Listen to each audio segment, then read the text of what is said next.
kaibigan ko at makinig kayo. Ako'y may dala-dalang balita galing sa bayan ko. Nais kong ipamahagi ang mga kwento at ang mga pangyayaring nagaganap sa lupang pinangako.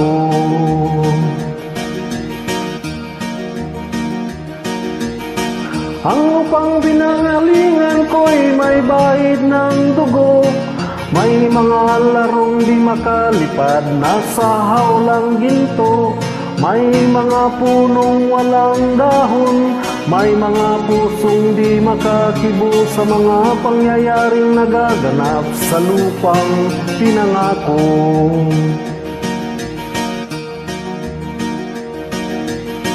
Mula nang makita ko ang mga lupang ito, makita ko rin ang munting apoy sa puso ng tao. Ganito nga ng kabulukan hanggang sa lumago. Ngayon ang puso'y may takot sa lupang pinangako.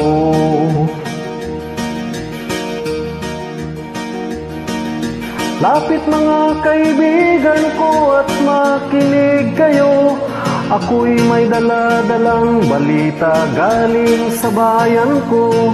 Nais kong ipamahagi ang mga kwento at mga pangyayaring nagaganap sa lupang pinangako.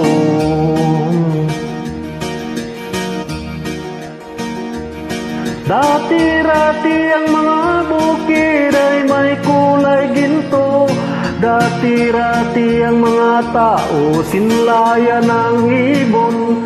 Dati-rati katahimikan ang mga musikang nagpapatulog sa mga batang walang muwang sa mundo. Ngayon ang lupang pinangako ay nagsusumamo. Patakan mo ng luha ang apoy sa kanyang puso. Dinggin niyo ang mga sigaw ng mga puso ng mga taong unang damdam kabilang sa inyo.